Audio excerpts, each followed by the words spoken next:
Shalom, shalom, ¿qué tal? Don Camilo nos mandó un comentario en un video que publicamos recientemente acerca del Talit y lo vamos a comentar rápidamente, es muy interesante. Y dice Don Camilo, le he vuelto a ver el video. Me asombra la enorme variación de matices que existe en todas estas cuestiones. Habla de los tefilín que hicimos ayer, del Talit que salió publicado para ustedes ayer. Entiendo, son por motivos históricos y a la diáspora, no solamente, ya lo vamos a ver. Aunque en principio no lo veo como algo negativo, sino de riqueza cultural, me pregunto si ahora que la diáspora está cesando, ¿no sería el momento de ir superando diferencias? Estoy pensando en las diferencias como ashkenazíes, sefaradíes, etcétera, por citar las dos mayoritarias, en cuanto a ciertas prácticas, interpretaciones de la ley, en textos como el Sidur, esto lo sé gracias a uno de sus videos, si la memoria no me falla. Incluso tengo entendido que hay algunas variaciones en edición, comentarios, interpretaciones en el Talmud, pero hablo de oídas, al menos en Israel. Tengo mis dudas si eso sería positivo. Dar mayor unión y cohesión al judaísmo, o algo negativo de empobrecimiento de la diversidad cultural. Me gustaría saber su opinión. Entiendo que puede haber grupos por cómo debe ser interpretada la ley, conservadores, ortodoxos, reformistas, etc. Pero estos matices, debidos a cuestiones de la diáspora, me generan dudas. Por ejemplo, el Estado de Israel supera el yiddish y el ladino para volver a hablar el hebreo.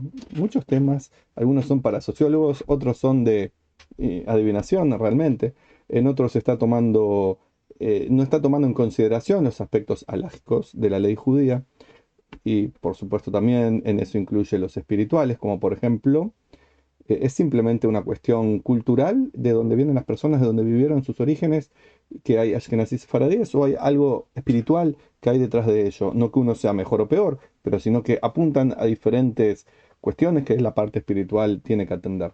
Recordemos algo importante, ya lo digo, sirve para el resto de lo que viene, que en su mismo origen el pueblo judío es una familia, pero aparte de ser una familia, es una familia conformada por 12 tribus, 13 en realidad, 12 que tenían territorio, 13 tribus que podían tener su mismo origen, tener creencias en común, algunas leyes en común, muchas en realidad, fiestas en común, un templo en común, un rey en común, muchas cosas en común. Pero eran tribus diferentes y cada una tenía sus propias formas de ser y estaba bien y eso era respetado y eso era correcto. De hecho, semana que viene vamos a leer la salida de Egipto cuando se abre el Mar Rojo en la Torá. Y dice el Midrash, no lo dice la Torá en sí mismo, pero lo dice el Midrash, la Torá oral, que al momento de abrirse el Mar Rojo, no se abrió un solo camino, sino que se abrieron 12. Cada tribu pasó por su propio camino. Esto puede ser interpretado simbólicamente, no tiene que ser tomado literal. Pero lo importante acá es entender que cada tribu tiene su forma de salir de Egipto, cada tribu tiene su forma de manifestarse, todos tienen algo para aportar y en la diversidad está la riqueza precisamente. Es ser diferentes y unidos a pesar y gracias a las diferencias. Si eso se aprendiera en todos los aspectos, no solo para las cosas judías, ni solo en Israel o las cosas del judaísmo, sería fantástico para todo el mundo. No hay que estar matándose por ser diferentes, por el contrario, hay que valorar las diferencias para que a partir de ello poder crear una mayor unidad. Para que ningún trasnochado se confunda, al día de hoy esto de dividir al pueblo judío en tribus realmente ya no existe. Quedó la tribu mayoritaria de la tribu Yehudá, por eso nos llamamos judíos, los Yehudim son de la tribu Yehudá, pero que conforma a todas las otras tribus. Y la otra tribu que quedó es así, pero visible, es la tribu de Leví, conformada por los levitas y los Kohanim, los que se pueden ser llamados en una mala traducción sacerdotes, que son parte de la tribu de Leví, pero hoy en día, desde hace miles de años también, son judíos, todos somos parte, porque ya no se trataba de tribus hace ya más de 2000 años, no se trataba de tribus, sino de países. Había un reino llamado Yehudá, que fue formado mayormente por la gente de la tribu Yehudá, por eso hoy en día todos somos judíos. Se nos puede decir israelitas porque es el origen, no hay problema. Se nos puede decir hebreos porque es el origen, no hay problema. Pero incluso la gente que haya quedado de las tribus, recordemos que 10 se perdieron y están perdidas, que la gente que haya quedado de las tribus dentro del país de Yehudá, de los judíos, hoy en día son judíos, ya hace 2000 años nadie se hablaba a sí mismo como de una tribu. Por eso resulta llamativo y absolutamente revelador que alguien se presente hace 2000 años, un poco menos, 1900 años, como diciéndose, yo soy un benjaminita y eso me representa, pues es muy importante es amarse benjaminita, a nadie le importaba ya hace 1900 años o 2000 o 2100 o 2200, si uno era de una tribu a otra, ya era algo que no cambiaba en nada. Pero no estamos hablando de tribus acá. El amigo que preguntó esto, don Camilo, está tratando acerca de diferencias que son culturales, de Ashkenazí, Sefaradim, otros tipos de gente que viene de diferentes países, que ahí fueron tomando aspectos culturales de esos países. Entonces, por ejemplo, la música sefaradí tiene mucho de español, mucho del Medio Oriente. Los que se fueron para vivir a la zona de Grecia, Turquía, tienen mucho en sus comidas, en su idioma, en su forma de degustar la cultura de esa zona del mundo, los que se fueron a vivir al norte de Europa del Norte, etc. Son diferencias que se fueron formando a través de vivir en las culturas junto con otras personas de otras creencias. Pero vamos a ir respondiendo paso por paso a las cosas que yo descubrí aquí. Y nos dice don Camilo, la variación de matices en el judaísmo influenciados por motivos históricos y la diáspora. Ya vimos que sí, históricos no solamente de la diáspora, sino también de las propias tribus, la propia conformación del pueblo judío, que no es somos uno solo, seguimos una sola realidad, sino que tenemos diferentes formas de pensar y está muy bien, es parte de ser ricos espiritualmente y ricos culturalmente. Sin embargo, es importante reconocer que cada grupo tiene sus propias tradiciones, prácticas e interpretaciones de la ley judía. No estamos hablando de tribus ahora, estamos hablando de Ashkenazim y Sefaradim para hablar de los grupos mayoritarios. Tienen su forma de prácticas, por lo general es lo mismo, las creencias son las mismas, lo que hay sí son matices y variaciones en prácticas concretas, en la interpretación de la ley. Sí, también puede haber algunas, pero no en lo básico. Shabbat es Shabbat, Kasher es Kasher. Puede haber algunas diferencias en más rigor en alguna cosa, menos rigor en otra. Había una comida conocida en un lugar y no en otro, por lo tanto hay diferentes culturales también de leyes respecto a eso. ¿Qué se pone en las festividades como símbolos? También por los países en los que uno vivía. Entonces, en un ejemplo muy sencillito, para los Ashkenazim es común poner en el platón de Pesaj una papa, como el carpaz. Para los que son sefaradim es común poner, por lo general, un apio. ¿Está mal o está bien? Es lo mismo. Eran los alimentos que ellos tenían y los dos cumplen un fundamento simbólico. Hablando de Pesaj, para los sefaradim se puede comer arroz, no porque esté prohibido, pero para los Ashkenazim, vuelvo a decir, no es que esté prohibido, pero como había unas cuestiones culturales, históricas, sociales, que hacía confundir la harina de arroz con la harina de trigo, donde se guardaba una, donde se guardaba otra.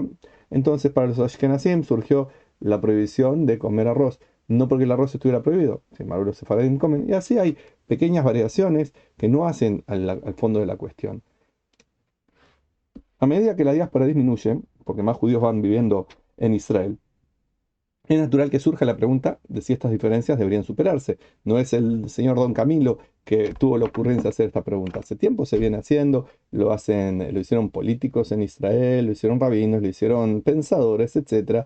De hecho, se intentó hacer diferentes formas de acercamiento por grandes personalidades, intentando justamente una mayor unión y cohesión dentro del judaísmo. Por ejemplo, en el ejército se intentó hacer un sidur unificado. Un sidur es el libro de rezos, ya lo vamos a ver. Em, los rezos son básicamente los mismos, se reza casi todo igual, puede haber variaciones en algunas palabras, en algunas frases, en algunos segmentos, pero básicamente es el mismo rezo. Sin embargo, la ley judía, si uno la quiere aplicar de una forma estricta, no hay que apartarse del camino de los padres. Si uno es parte de una familia y en la familia se hace una cosa, hay que seguir haciendo eso así. Esa es la forma estricta de ver la ley. Si uno lo ve de una forma más liberal, uno puede decir, ok, comprendemos que eso fue muy importante en su momento, pero acá estamos hablando de volver a una identidad mayor, que tenemos nuestras diferencias, pero que nos podemos unir para hacer algo más poderoso sin perder las diferencias básicas, pero en el momento de estar unidos, hacer las cosas juntos. Se podría hacer, se trató de hacer y seguramente que sin apuros, sin nadie que lo esté llevando como una agenda obligatoria, esto se va a ir formando de a poco, se va a ir logrando una cohesión. Va a seguir habiendo diferencias. ¿Por qué? Por la cultura que uno trae en la familia, las tradiciones, pero de a poco todo eso se va a ir amoldando. Recordamos que el Estado de Israel tiene menos de 80 años, así que estos son procesos que llevan su tiempo y va a haber una identidad israelí que ya está formándose, que va a ir a ser superadora de todas estas cosas. Seguramente son cuestión de tiempo. En Israel, de hecho, por eso mismo, dijimos que existen diversas corrientes de judaísmo en el Estado de Israel, en el mundo judío. Y como dijimos, incluye Ashkenazí, Sefaradim y otras muchas. Y cada grupo sigue conservando, como venimos diciendo, sus prácticas, tradiciones, canciones, melodías, etc. Y eso no impide que haya un diálogo entre ellos y que haya una interacción entre ellos y que uno entienda al otro, cosas que antes quizás no se entendía y podría llevar a diferencias. Ahora que hay una convivencia más cercana, un diálogo más cercano, sigue habiendo diferencias a la hora de la práctica, como ya les dije, de cuestiones de la ley judía, pero en lo básico se cree en lo mismo, se vive lo mismo, por lo menos en estas etnias o de origen étnico. Puede haber más diferencias cuando se trata de corrientes, que ya lo vamos a hablar por arriba. Pero sí hay un diálogo y hay cada vez más relación y se está logrando una identidad común. Pero por más que se logre esta identidad común, ya les dije eventualmente, mucho tiempo, no quiere decir que haya obligatoriamente que borrar las diferencias, sino que ir encontrando hoy en día puntos de encuentro, respetar la diversidad. Si ustedes no comen arroz en Pesaj, ok, no los voy a invitar a comer arroz a mi casa. Y si yo no como no sé qué cosa, entonces no me invites a comer eso a tu casa. Podemos vivir en paz, somos todos judíos, vivimos dentro de Israel, los que viven en Israel o fuera también, esto sirve para la gente que vive fuera de Israel. La diversidad es buena, la diversidad es bonita, podemos mantener cada uno nuestras culturas, nuestras diferencias, apreciando lo que nos une y apreciando lo que nos separa, no por ello llevándonos a conflicto. Respecto al Sidur, libro de rezos, existen variaciones en su contenido y enfoque entre las diferentes comunidades judías, ya lo dijimos. Estas diferencias pueden reflejar distintas interpretaciones de la ley, más riguroso, menos riguroso, a qué hora se puede rezar una cosa, son 2 minutos antes, 2 minutos después, esto se canta de esta forma, esto no se canta, se dice parado, no se dice parado, se puede parar, no se puede parar, etcétera. Hay variaciones que son ínfimas, que a la postre no hacen a la verdadera esencia del asunto, y que muchos de ellos son por cuestiones culturales o cuestiones que se fueron diversificando precisamente por la distancia. Entonces unos maestros empezaron a entender algo de una forma, otros en otro lugar, que no había contacto entre ellos de otra manera, que no, en realidad no se contradicen en lo esencial, son en pequeñas cuestiones, y ahí van divergiendo los caminos sin separarse, porque un judío puede entender, por ejemplo, un judío ashkenazí, aunque pronuncie diferente, muchos ashkenazim pronuncian de una manera diferente el hebreo, puede entender el hebreo de Israel, puede entender el hebreo de los sefaradim, que es similar al de Israel, pero seguir rezando a su manera. El Ashkenazí, que sigue la manera tradicional de pronunciar, dice, por ejemplo, Borujato en vez de Barujata. Dice Israel en vez de Israel. Dice Paisach en vez de Pesach. Dice Rosh Hashanah en vez de Rosh Hashanah. Uno puede confundirse, hablar diferente, o sea, confundirse porque no entiende mucho cómo es lo que está expresando. Pero esto del diálogo en común, el conocerse, evidentemente también en la base tiene que estar el respeto, lleva a apreciar las diferencias culturales que, como dije, probablemente se vayan disminuyendo con el tiempo y formando una nueva identidad que, que ligue todo esto. Estábamos en el Sidur, donde me perdí. Acá vamos. Sin embargo, el Sidur también puede ser como un elemento unificador, ya lo dijimos, ya que contiene oraciones, textos sagrados comunes a todas las corrientes judías. De hecho, en Israel hay mucha gente que solo reza en su tipo de comunidad tradicional. Por ejemplo, sefaradim reza en su comunidad sefaradí. Por ejemplo, los marroquíes en la de los marroquíes, los que son de Gibraltar en los que son de Gibraltar, lo de Italia, Italia, lo de Polonia, Polonia.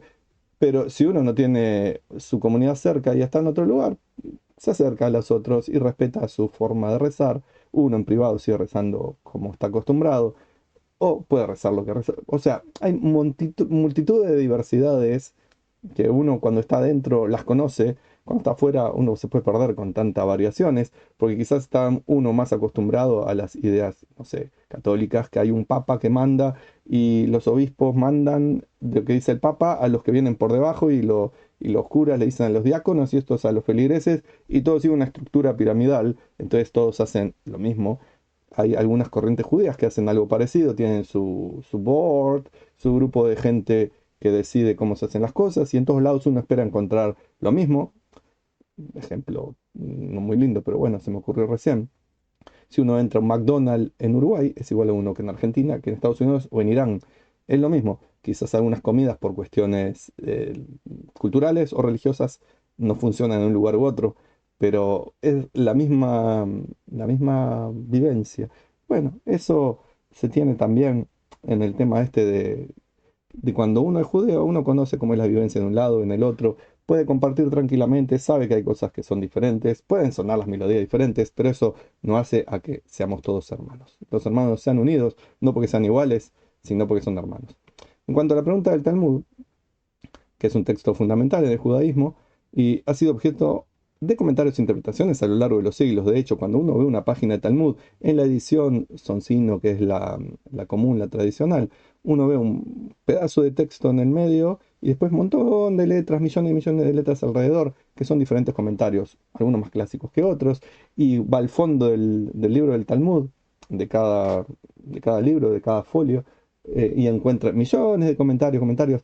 Hoy en día se siguen haciendo comentarios, traducciones, interpretaciones, etcétera. El texto fundamental es lo que pregunta acá don Camilo, y es posible que haya variaciones en la edición. De hecho, la hay, el Soncino, que es el más famoso, como le dije. Hay anteriores que eran manuscrito, que era solo el texto del Talmud. Tenemos la de Steinsaltz moderna, que trae hebreo con el idioma que generalmente usa la Gemara, que es arameo, y puede traer en inglés y puede traer diferentes comentarios. Uno trae más colores, menos colores. Eso no varía el texto en sí. De hecho, también, si hablamos del texto en sí, hay versiones del Talmud que fueron censuradas por lo general por los cristianos cuando los judíos estaban en países cristianos. Zonas del Talmud que no le gustaba a los cristianos lo censuraban. Por eso en algunos países se usaban versiones censuradas. En otros países se pudo tener, como eran de manuscritos, algunas partes que en otros no, pero el texto básicamente es similar en todas partes. Así que las diferencias no son significativas, no socavan la unidad básica del judaísmo. Y como sabemos que esto es un libro que llevó 1000 años en crearse, es un proceso, no lo creó una sola persona, se sabe que lo crearon varios y que hay discusiones ahí porque es la base del Talmud, son exponer una ley y que los legisladores discutan entre ellos, es como los registros del Parlamento. Así que más historias y interpretaciones y cosas. Tiene un montón de material muy extraño para una mente occidental habitual. Pero en sí, el texto del Talmud es básicamente el mismo en todas partes. Variación aquí, variación allá, no cambia mucho. En relación con la pregunta de si la superación de esta diferencia sería positiva o negativa, no tengo la bola de cristal. Y es importante igual considerar tanto los aspectos positivos como negativos muy por arriba. Por un lado, una mayor unidad y cohesión dentro del judaísmo podría fortalecer la identidad judía, sin duda, y promover una comprensión mutua entre los diferentes grupos. O sea, si todos empezamos a comer arroz en Pesaj, si todos usamos el mismo Sidur, libro de rezos, si todos usamos la misma pronunciación, seguramente que es más fácil convivir y poder ir uno a un sino un día, a comer en la casa del otro día. Si todos comemos kasher, es más fácil compartir y el tipo de kasher también, porque hay diferencias en cómo se mata la vaca, cómo se la sala la vaca. Hay pequeñas diferencias que ya les digo, no quitan que uno sea judío, el otro sea judío, pero son pequeñas variaciones que se fueron dando. Por otro lado, la diversidad cultural y las distintas interpretaciones no solo pueden enriquecer el judaísmo, lo enriquecen de hecho, y permiten que florezcan distintas expresiones de lo que es la identidad judía. No todos tenemos por qué pensar lo mismo. Eso no es parte del judaísmo, hacer que todos piensen lo mismo, ni a que todos hagan lo mismo. Cada uno tiene algo para hacer, cada uno tiene algo para aportar, y hasta los que se equivocan tienen lo que aportar. Y respecto a la observación de don Camilo sobre el hebreo en Israel, es cierto que el Estado de Israel ha promovido el uso del hebreo como la lengua común y oficial. Desgraciadamente el árabe también es lengua oficial, no sé por qué, pero bueno. Y esto ha sido parte del proceso de revitalización del hebreo como lengua hablada y conecta con la historia y la identidad judía. ¿Qué otro idioma iban a usar para el país judío que el hebreo? O sea, era el idioma tradicional de la familia judía y ese es el que se mantuvo, por más que se perdió como una lengua hablada por la gente en general, se sabía que el idioma judío no es otro más que el hebreo. Sin embargo, el yiddish y el ladino son idiomas asociados, uno a las comunidades ashkenazíes, el otro a los sefardíes, y tienen presencia en comunidades judías alrededor del mundo, que hay gente que todavía habla en yiddish. En Israel también hay gente, por lo general, se usa más entre los ultraortodoxos, ciertos grupos de hablar en yiddish entre ellos y estudiar en yiddish, por más que puedan hablar en hebreo, conocer el hebreo, entre ellos usan el yiddish, tienen motivos supuestamente espirituales y culturales, etc. Faltó algo más que le iba a comentar. Ah, sí, cuando habló de las corrientes, que están los ortodoxos, y ortodoxos sionistas, y ortodoxos antisionistas, y están los conservadores, y conservadores más liberales y menos liberales, y los reformistas, y los reconstruccionistas, y los judíos humanistas. Todo eso hace aparte a parte de la identidad judía. Probablemente con una persona más fanatizada con cierto punto de vista va a decir mi punto de vista es el único válido. Otros van a decir lo que les dije antes. El pueblo judío nació en la diversidad, nació en varias tribus, familia de hijos que tenían sus propios intereses, sus propias ideas, sus propias formas de vivir, y cada uno, hasta incluso llegaron a hablar un poco diferente, cuenta el Tanaj, gente que pronunciaba palabras diferentes, o que no se usaban palabras en ciertas regiones. La diversidad es parte del pueblo judío, le da riqueza al pueblo judío. Lo que tenemos que aprender es a vivir en paz con esas diferencias y a juntarnos gracias a esas diferencias. Y que llegue un día en que todos puedan vivir a su manera, cómo interpretar el judaísmo, cómo lo quieren vivir, sin tener antifaces. Como por ejemplo, hay gente que se dicen ortodoxos, pero no son doxos en sus creencias. Tienen creencias muy liberales e incluso ateas, pero dado el entorno que viven, la presión social y la forma que fueron criados, hacen que ellos en lo interior no tengan ninguna conexión con la ortodoxia, pero tengan que practicar lo que la ortodoxia dice, al menos públicamente.